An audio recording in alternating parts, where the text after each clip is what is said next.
నమస్తే తెలుగు రాజ్యంకి స్వాగతం. నేను మీ సంధ్య. విజయనగర సామ్రాజ్య అధినేత అల్లు పెరగని విజయ బావుట ఎగరేసి హిందూ సామ్రాజ్యాన్ని తన గుప్పెట్లో పెట్టుకొని ఎన్నో విజయాలను సాధించి తెలుగు జాతి కీర్తిని నలు దిశలా వ్యాపించిన వ్యక్తి ఎవరైనా ఉన్నారంటే టక్కన మొదట గుర్తుకొచ్చేది శ్రీకృష్ణదేవరాయలు. ఎందుకు ఇప్పుడు ఆయన గురించి మాట్లాడుకుంటున్నామంటే ఈ జనవరి నెల రాగానే ఆయన పుట్టిన తేదీకి సంబంధించి రకరకాల డిస్కషన్స్. జనవరి 17 ఆయన పుట్టిన తేదీ అని కాదు, జనవరి 27 అని, ఇవి రెండు కాదు, ఫిబ్రవరి 17 అంటూ ఇలా 3 రకాల డిస్కషన్స్ నడుస్తున్నాయి.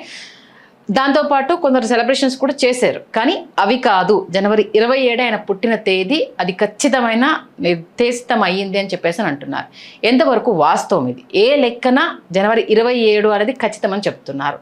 ఆ చెప్పిన వ్యక్తిని ఇవాళ మన స్టూడియోకి తీసుకురావడం జరిగింది.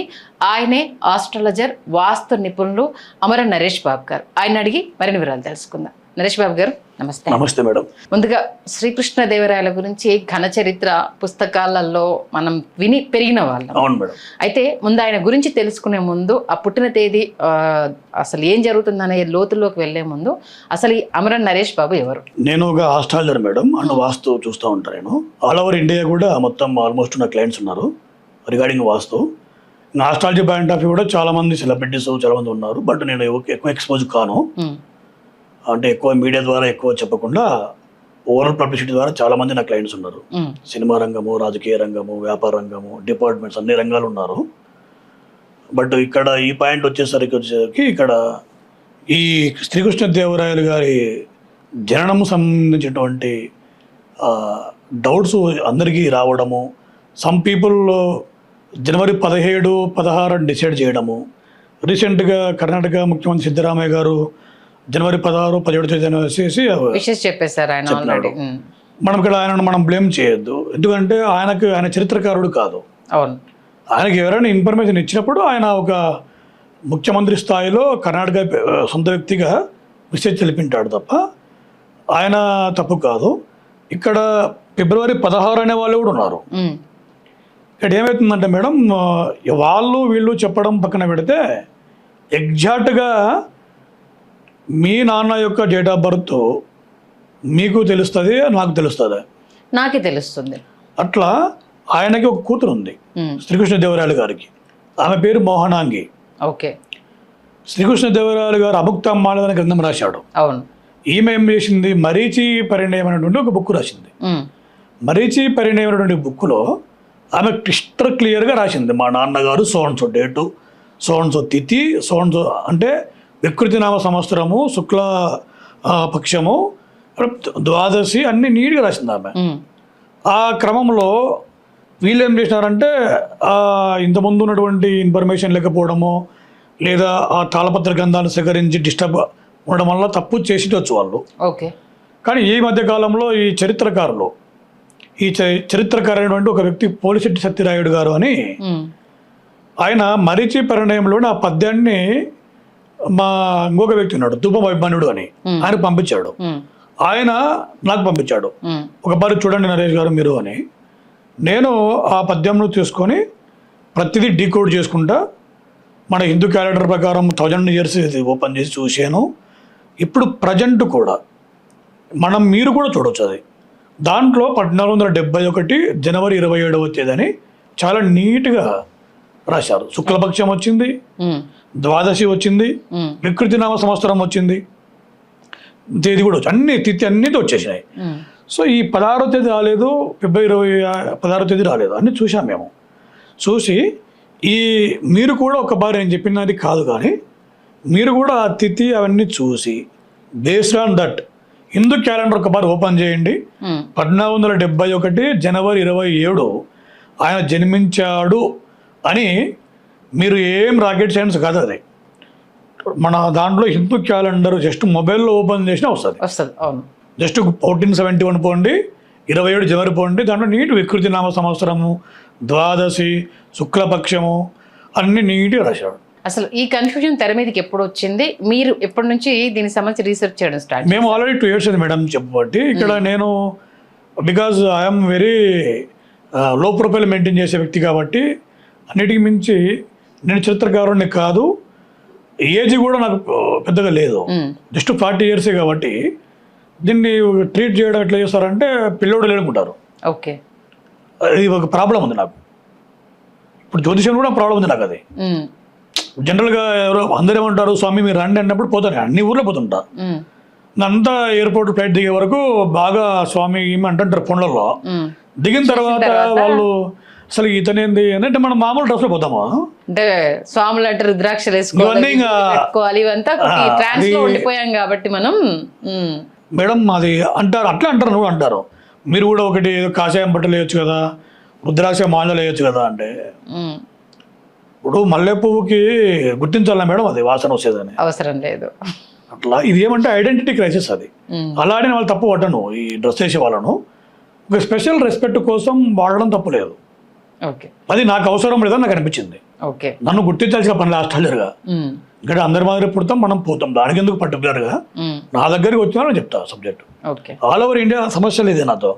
స్టార్టింగ్ ప్రాబ్లం ఉంటుంది, మాట్లాడిన తర్వాత మళ్ళీ దిగిపోయిన వాళ్ళ ఇంటికి పోయే వరకు డౌట్ ఉంటుంది వాళ్ళకి, ఇతను చెప్తాడో చెప్పలేడో, ఎందుకు వాళ్ళు మంది రికమెండ్ చేశారు, చాలా ఎక్స్పర్ట్ అంటారు. ఈ సమస్య ఎప్పుడు అవుతుంది. ఆడికి పోయి కూర్చున్న తర్వాత వాళ్ళతో కలిసి కూర్చున్న తర్వాత వాళ్ళు స్టార్ట్ చేస్తారు కదా, నాకు చెప్పినప్పుడు ఇంకా స్టార్ట్ చేసినప్పుడు 20 నిమిషాల time, half an hour time పక్కకు పోయి ఉదయం 9 నుంచి సాయంత్రం 9 వరకు వచ్చిన అనుభవాలు ఉన్నాయి. ఇంకా వదలరు. ఇప్పుడు ఇందాక మీరు కూడా అదే విధంగా అయింటారు మీరు స్టార్టింగ్. అవును. మీరు తర్వాత నేను యాక్చువల్గా ఏంటంటే అంటే దీని గురించి చాలా రీసెర్చ్ చేశారు అంటే చాలా ఏజ్ పర్సన్ ఏమో అనుకున్నాను యూట్యూబ్ లో చూసాక.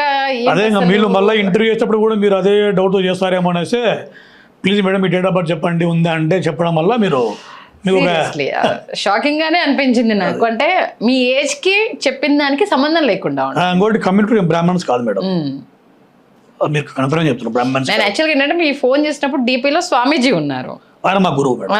నేను చూసి ఓకే ఈ తర అంటే పర్టికులర్గా నాకు క్లియర్ కనిపించలేదు, మీరేనేమో అన్న థాట్ లో. 2015 ఫోటో మేడం అది. అదే ఓకే వస్తుంటే వీడియోలో ఓకే అమ్మ ఈయన అనేసి నేను షాక్ అయిపోయాను కాసేపు.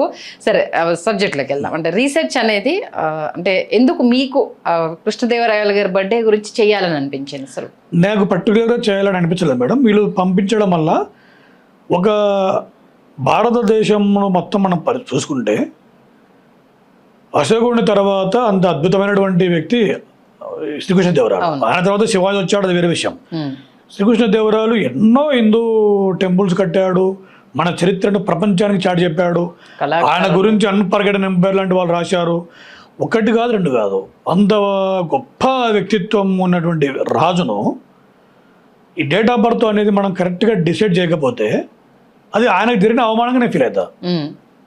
అంటే ఇంత పెద్ద రాజుకి అంత క్లియర్గా ఆమె రాసినప్పుడు మనం కట్టిపెట్టాల్సిన పని లేదు ఇక్కడ. వాళ్ళంతకు వాళ్ళే కూతురు రాసినప్పుడు మనం దాన్ని చేసుకొని ఒక డేట్ డిసైడ్ చేయడం కరెక్ట్ కదా.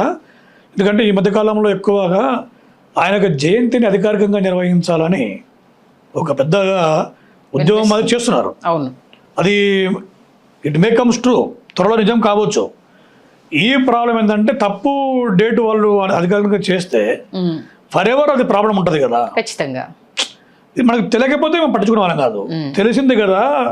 కనీసం ఒక్కపారి మీ చరిత్రకారులోనే పెట్టి డౌట్ ఉన్న వాళ్ళు అనౌన్స్ చేసే ముందర అఫీషియల్గా మీ వాళ్ళనే పెట్టి నీట్గా చూపించి చేయించి 27 27 17 17 జనవరి 17 17 నో ప్రాబ్లం అట్ ఆల్. కానీ ఒక్కపారి ఆ పద్యం కావాలంటే మా దగ్గర ఉన్నది, మరిచి పరిణయం బుక్ ఉన్నది, మేము పంపిస్తాము, దాన్ని చేయండి. ఇక్కడ మేము చేయాలా, క్రెడిబిలిటీ మాకు రావాలనే కథనే లేదు. ఇక్కడ ఇది పద్యం సేకరించింది పోలిశెట్టి సత్యరాయుడు అనే వ్యక్తి, నాకు ఎవరైనా తెలియదు. True fact. ఆయన పంపించాడు చరిత్రకారులకి, వాళ్ళకి పంపించారు తప్ప ఇక్కడ నాకు ఎవరూ పరిచయం లేదు. నేను జస్ట్ సబ్జెక్ట్ చెప్పాను.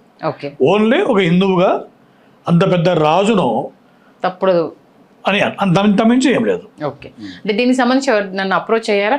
అంటే ఇది క్లారిఫై చేసుకోండి, ఇదిగో నా దగ్గర ఇది సాక్ష్యం ఉంది. చేశాము గ్రూప్స్లో పెట్టాము, అందరూ ఓకే అన్నారు. ఇక్కడ ఏమవుతుందంటే మేడం, ఇక్కడ ఇగో సమస్య ఉంది. ఇక్కడ నాకు ఇవి నచ్చవు. ఎందుకంటే ఇగో సమస్య పడ్డానికి శ్రీకృష్ణదేవరాయలే మన తమ్ముడు కాదు, మన పెద్ద మన అన్న కాదు, మన శత్రువు కాదు. వాడిని ఎప్పుడో పుట్టాడు 500-600 బ్యాక్. ఆయన హిస్టరీలో అంత నీట్గా రాసినప్పుడు ఈ చరిత్రకారుల మధ్యలో ఉన్నటువంటి అభిప్రాయ భేదాలు వాళ్ళ ఈగోల వల్ల నాకు అర్థం కాదు. ఓకే, అంటే ఇప్పుడు నీ ఈగో వల్ల ఇప్పుడు మనం ఎంత మేడం హిస్టరీ క్రియేట్ చేసిన వ్యక్తులు వాళ్ళు. ఈరోజు మనం ఉంటాం, సర్వే అయితే మనం పోతాం, మనకి పట్టించుకోడు ఎవడు. అలాంటి వ్యక్తుల కాడ కూడా ఎందుకు వీళ్ళు ఈ ఈగోలు అని, ఓకే, ఈ ఈగోలు ప్రదర్శించే వ్యక్తులు ఎవరూ తెలియదు బయట ప్రపంచానికి. ఖచ్చితంగా నిజమా కాదా? నిజమే. మనకు ఎవరు రోల్ మోడల్ ఆయనను పెట్టండి రా స్వామి, మన మించి ఏం లేదు. ఇంకా అంటే ఇది కుల పిచ్చిలో ఇదంతా ఘర్షణ జరుగుతుందా ఏమైనా?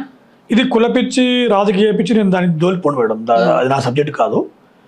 నేను ఒక ఆస్ట్రాలజర్గా మోహనాంగి గారు రాసినటువంటి మరీచి పరిణయం బుక్లోని పద్యాన్ని కంప్లీట్ విశదీకరించిన, అది మీకు కూడా చూపిస్తా ఇప్పుడు మన ఈ సెషన్ అయిపోయినాక.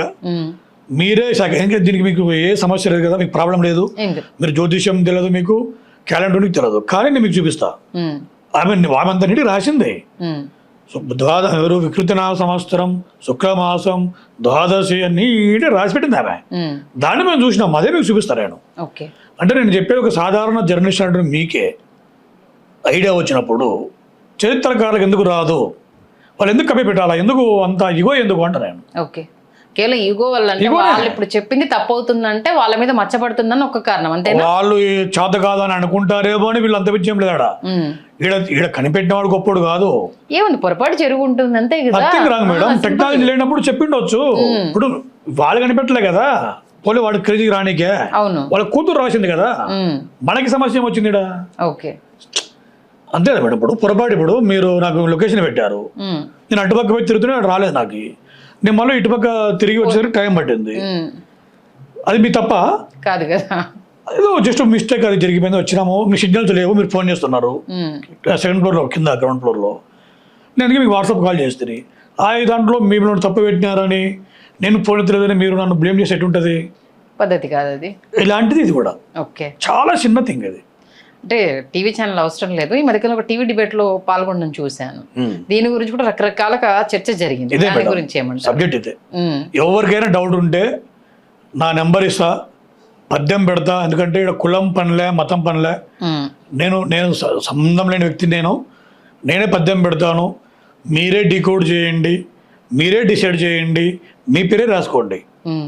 ఎందుకంటే కొన్ని వందల సంవత్సరాలు పరిపాలించినారు, కరువు లేని రాజ్యంగా అటువంటి గొప్ప వ్యక్తిత్వం గల వ్యక్తులను సబ్జెక్టు తెలిసి, సూర్యుడు తూర్పున ఉదయిస్తాడా పడమట ఉదయిస్తాడా అంటే తూర్పున కదా మేడం, అంత క్లారిటీ మనకు ఉన్నప్పుడు, లేదు ఆయన పడవట ఆ రోజు ఉదయించాడంటే ఎంత ఖరీదు ఉంటుంది, అట్లుంది ఇది.